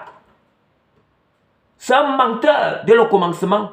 C'est pour vous dire que si quelqu'un dit, un chrétien qui dit là, que tu as la foi en Jésus-Christ, que tu crois en Dieu et que tu lis la parole, tu ne veux pas pratiquer la parole, tu ne veux pas obéir la parole du Seigneur, et que sache que vraiment, sache que tu as une foi, sache que ta foi, tu ne veux pas pratiquer le Seigneur, sache que tu es sous l'influence de l'ennemi, qu'on ne te trompe pas. Tu es sous l'influence de l'ennemi, l'influence de l'ennemi. Comment peut-il se faire que tu as la foi en Jésus-Christ, en Jésus comme Seigneur et Sauveur, et de pratiquer les œuvres de Jésus? Tu as la foi en Jésus, mais tu pratiques les œuvres qui sont concrètes à la foi en Jésus. Les œuvres qui sont concrètes. Les œuvres qui sont concrètes aux œuvres que Jésus a pratiquées, les œuvres qui sont concrètes aux œuvres du Saint-Esprit, ça veut dire que, bien que tu as la foi en Jésus, mais tu pratiques les œuvres qui sont concrètes, les œuvres opposées à la foi que tu as en Jésus, pose-toi des questions. Tu es sur l'influence de l'ennemi. L'influence, ça veut dire que tu es captif quelque part. Tu es captif, tu es esclave sur ce domaine. Le domaine que tu ne veux pas mettre en pratique selon la volonté du Seigneur. Tu es captif sur ce domaine, bien-aimé. Bien, ça veut dire que, bien-aimé, vous ne devez pas avoir peur. Si tu constates que tu as la foi en Jésus, mais tu constates que tu n'arrives pas à pratiquer quelque chose qui est dans la parole du Seigneur, bien-aimé, prends un programme de jeûne, répands-toi et prends un programme de jeûne, bien-aimé, et supplie le Seigneur, humilie-toi devant le Seigneur, pleure devant le Seigneur qui te délivre de cette influence. Parce que cette influence peut faire que si tu meurs, tu peux te retrouver en enfer. Parce que tu étais captif entre les mains des démons. Parce que un homme captif là, quand tu meurs là, c'est eux qui viennent retirer ton âme. Puisque tu as la foi en Jésus-Christ, mais tu ne pratiquais pas. Tu ne pratiques pas les œuvres. Tu ne pratiques pas ses préceptes. Tu ne pratiques pas ses préceptes. C'est quel genre de foi? C'est quel genre de foi? Et voilà pourquoi nous allons constater que toutes les personnes, tous les gens, quelqu'un qui prêche la parole du Seigneur, même le diable prêche. C'est pour ça que vous dites que le diable peut prêcher, le diable peut prophétiser, le diable fait des miracles, le diable guérit. Mais celui qui prêche la parole du Seigneur, celui qui prêche la parole de Dieu, qui enseigne, qui donne les prophéties, qui donne les révélations, qui fait les miracles, si celui-là ne pratique pas la parole du Seigneur, bien-aimé, il y a l'esprit d'erreur en lui, mes bien-aimés. Il y a l'esprit de l'erreur en lui. C'est pas là, parce que le diable, lui aussi, il croit en Jésus-Christ, lui aussi prêche, il connaît toutes ces choses, mais il ne peut jamais pratiquer ce qui est dans la parole du Seigneur. C'est la même chose que le Seigneur dit que comment le Père, le Seigneur a dit quoi? Il dit que vous êtes nous, le Père, votre Père, vous accomplissez les œuvres de votre Père, le diable, parce que eux, ils étaient en train de passer des choses qui sont concrètes de la parole. Ça veut dire que celui qui est en train de prêcher, celui qui enseigne, celui qui prophétise, celui qui a des visions, celui qui a des révélations, bien-aimé, il faut checker s'il pratique la parole du Seigneur. S'il ne pratique pas la parole de Dieu, bien-aimé, il faut te méfier. Voilà pourquoi on dit que examine. Voilà pourquoi on dit qu'on doit examiner les prophéties, examiner les guérisons, les miracles. Il faut examiner les miracles, examiner les enseignements, examiner les prédications. Il faut examiner et que c'est ça qu'on appelle examiner. Ça veut dire que tu examines, tu écoutes. S'il y a quelque chose qui est selon la volonté du Seigneur, selon la parole à l'intérieur, c'est une bonne chose. Pratique parce que c'est selon la parole. Pratique-le, c'est une bonne chose. Mais si tu constates qu'il y a quelque chose qui n'est pas selon la volonté du Seigneur, rejette ça et ne pratique pas. Et maintenant, si tu examines en entrant sur le terrain, tu observes la vie de la personne. Comment est-ce qu'il se comporte? Comment est-ce qu'il pratique vraiment la parole du Seigneur? La parole du Seigneur. Voilà. La parole du Seigneur, mes bien-aimés. C'est ça, mes bien-aimés. C'est ça, mes bien-aimés. Vous comprenez? À ce qu'on a la foi simple. La foi simple, ça se pratique dans le péché, dans la désobéissance. Et la foi simple, vraiment, dans le péché, la désobéissance. Hein? Vous voyez? C'est ça, mes bien-aimés. La parole de Dieu nous dit encore dans Jacques. La parole de Dieu nous dit encore dans Jacques. Nous continuons. Le verset que, dans le verset 20, le verset 20. Veux-tu savoir, ô homme vain, que la foi sans les œuvres est inutile? Écoutez bien. Veux-tu savoir, ô homme vain, que la foi sans les œuvres est inutile? Une foi qui n'est pas accompagnée avec l'obéissance, c'est inutile. Voilà pourquoi vous constatez que les chrétiens là, vous regardez que ces chrétiens Pourquoi est-ce que certaines questions vont rester, ne seront pas enlevées? À cause de leur désobéissance. À cause qu'ils vous ont foi en Jésus, mais ils pratiquent le péché. C'est à cause de ça que vous allez rester. Quand le Seigneur, il vous dit que pratiquez la sanctification, la parole du Seigneur,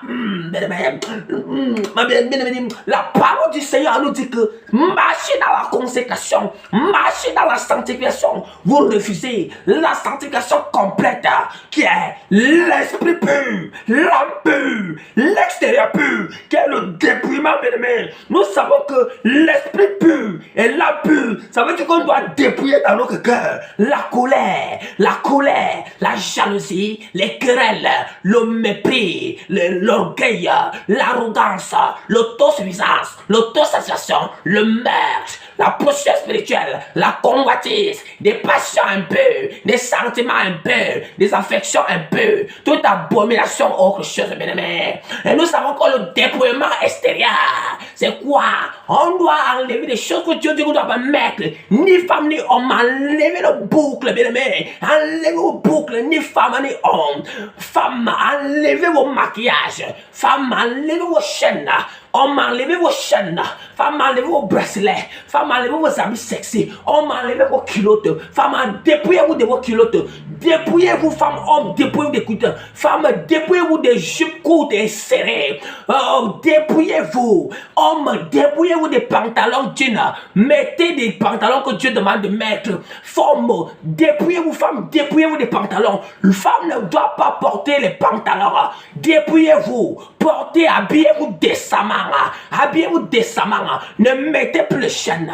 Ne mettez plus les boucles d'oreilles. Enlevez toutes ces choses. Enlevez les bracelets. Enlevez tout. Des habits transparents. Enlevez toutes ces choses. C'est ça qu'on appelle que vous avez foi en Jésus, mais vous ne voulez pas pratiquer la sanctification. Détrompe-toi. La parole de Dieu, c'est ça que la parole de Dieu nous dit ici.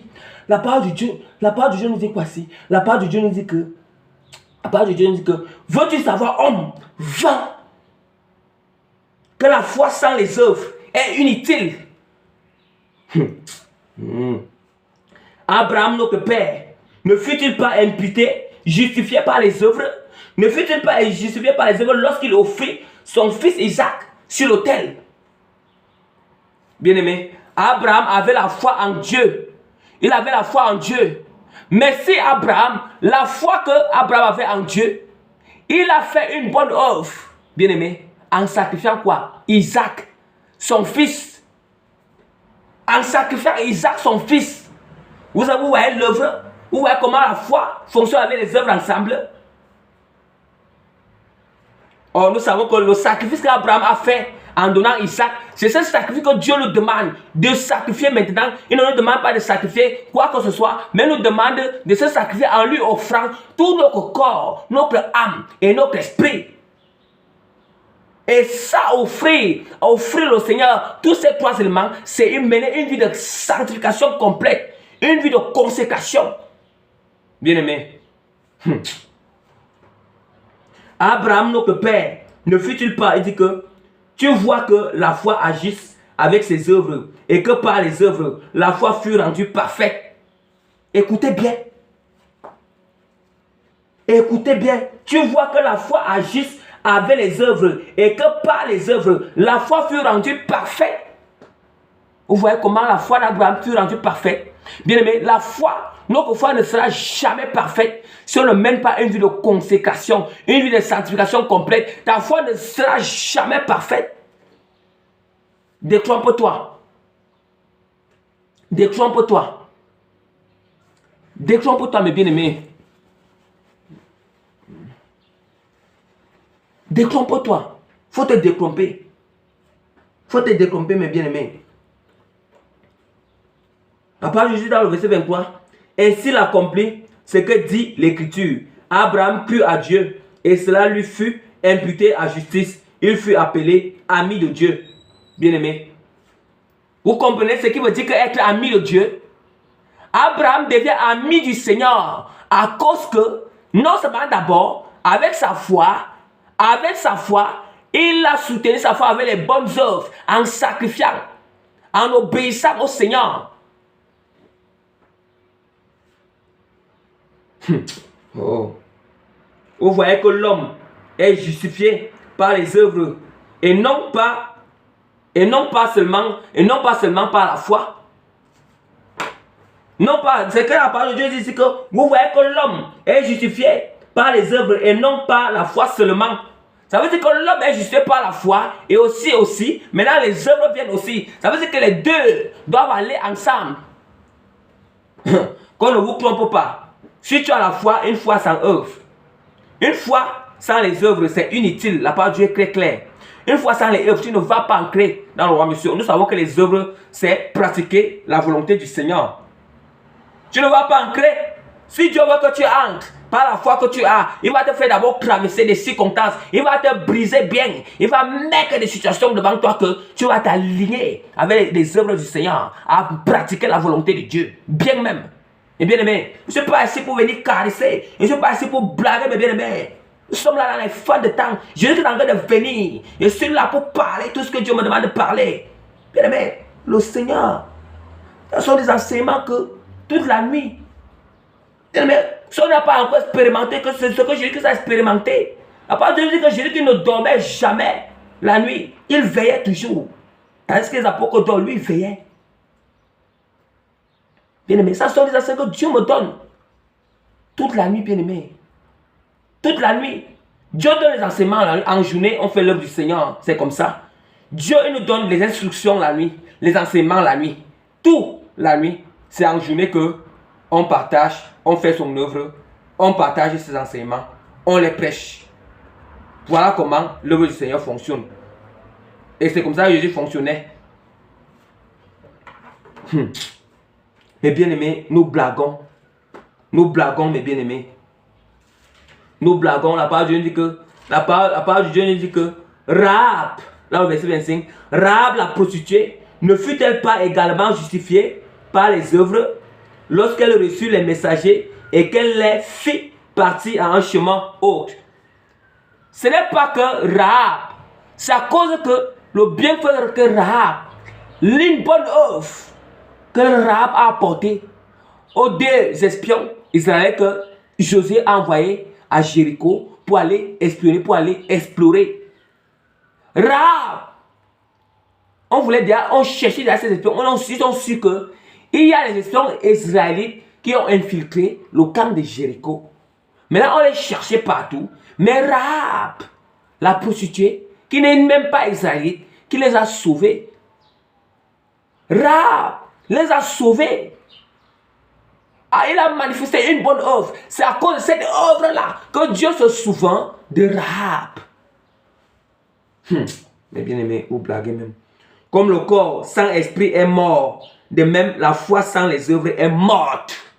Comme le corps sans esprit est mort, de même la foi sans les œuvres est morte. Mais bien aimé, vous comprenez? Une foi sans les œuvres, nous savons que les bonnes œuvres, ça vient du Seigneur. C'est pratiquer la volonté de Dieu. Pratiquer la pureté du Seigneur. Ça veut dire que si la foi n'est pas accompagnée de la sanctification, ta foi est morte. Ta foi est morte, mes bien-aimés.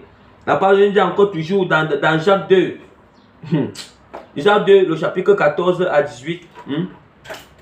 Et bien, Jacques 2, verset 14 à 18, toujours dans Jacques. Mes frères, que sait-il à quelqu'un de dire qu'il a la foi s'il n'a pas les œuvres? Cette foi peut-elle le sauver? Que sait-il à quelqu'un? Voilà, je lis. Mes frères, que sait-il à quelqu'un de dire qu'il a la foi s'il n'a pas les œuvres? Cette foi peut-elle le sauver?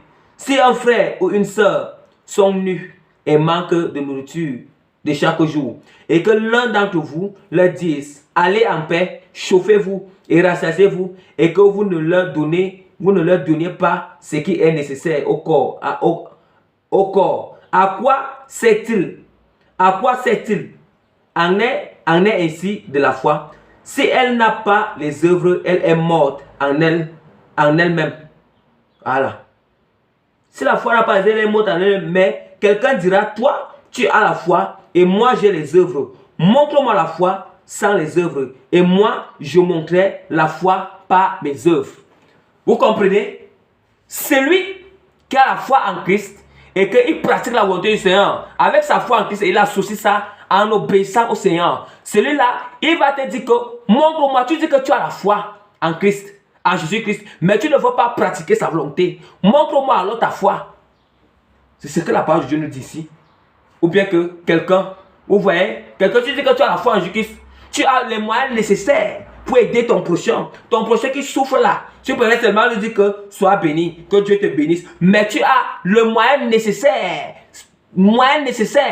matériellement ou de la nourriture, que tu peux lui venir en aide. Soit les vêtements, que tu peux lui venir en aide. Mais tout ce que tu souhaites faire, lui dis seulement que, lui parler seulement des paroles.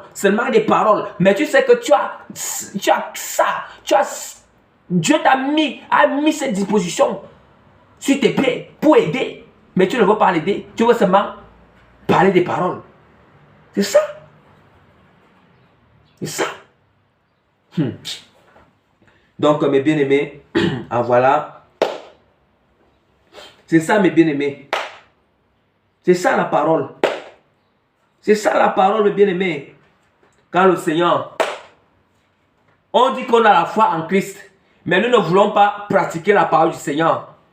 Quand le Seigneur dit que marcher dans la sanctification complète, l'intérieur pur et l'extérieur pur, les gens ne veulent pas, bien-aimés. C'est quel genre de foi?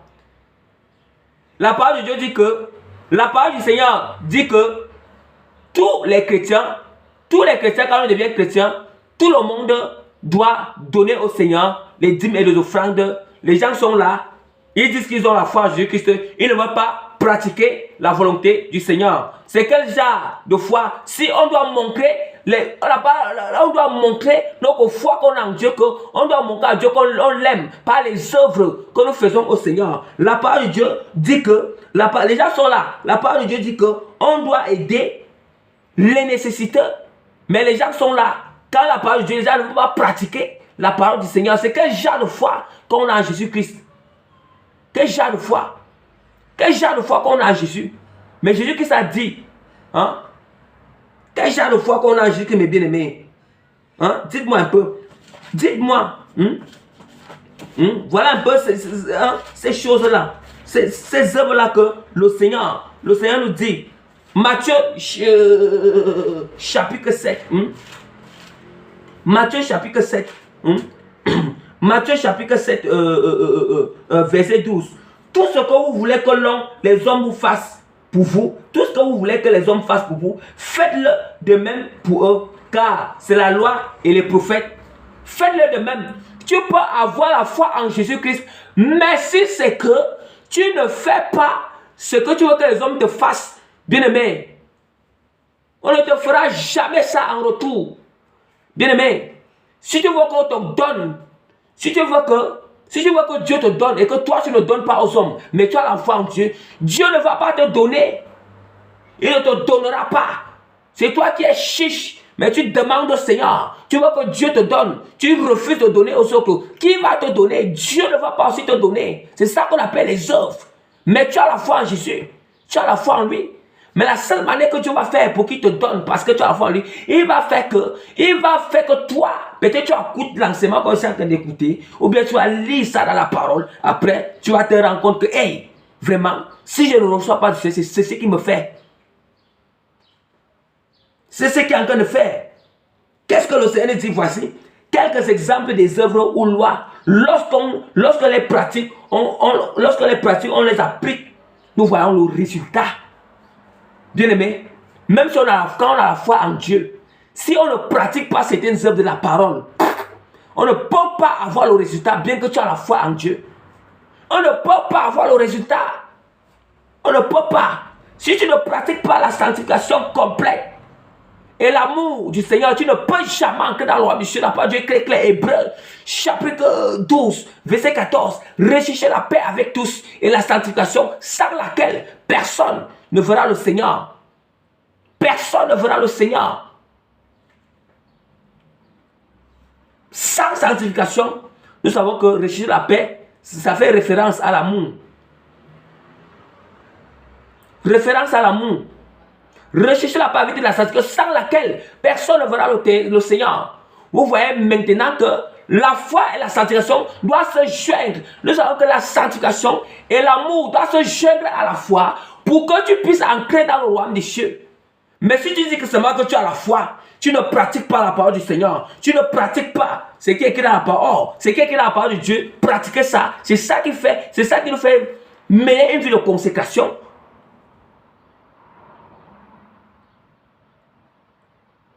L'intérieur pur et l'extérieur pur. Celui qui ne mène pas, c'est très clair. C'est-à-dire que quelques œuvres ou la loi, ou les lois qu'on peut pratiquer ou appliquer et nous voyons le résultat. Ça veut dire que sanctification plus amour égale au royaume des cieux. On entre au royaume des cieux. Quand je sais ces choses, ça veut dire que ça doit se joindre à la foi. Nous sommes dans la foi. Il faut que ça se joue à la foi.